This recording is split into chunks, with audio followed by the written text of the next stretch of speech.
Le président angolais João Lourenço a inauguré le 10 novembre 2023 l'aéroport international Dr Antonio Agostinho Neto.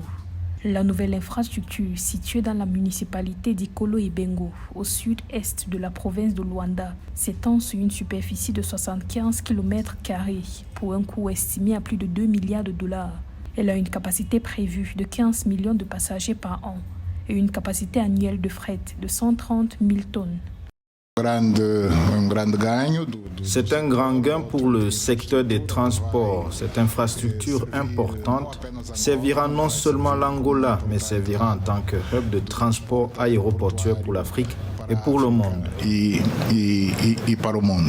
La mise en service de l'aéroport international Dr Antonio Agostinho Neto se déroulera en 3 phases.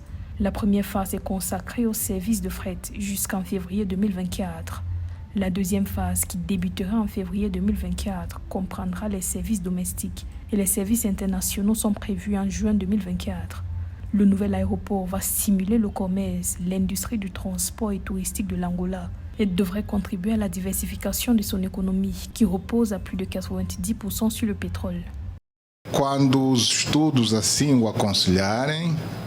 Quand les études conseilleront, il y aura d'autres travaux à réaliser, à savoir la possibilité de construction d'un autre terminal et une piste. Ces travaux permettront à terme à l'aéroport d'accueillir 65 millions de passagers par an. Le président João Lourenço a déclaré que la gestion de l'aéroport sera confiée à un opérateur privé compétent afin de permettre à l'infrastructure d'être une source génératrice de revenus pour l'État. La désignation du nouvel aéroport est une reconnaissance des œuvres du premier chef d'État, Antonio Agostinho Neto, en faveur de la liberté et de l'indépendance du peuple angolais. Précisons que l'inauguration de l'aéroport international Dr Antonio Agostinho Neto a eu lieu la veille des 48 ans d'indépendance de l'Angola, célébrée le 11 novembre 2023.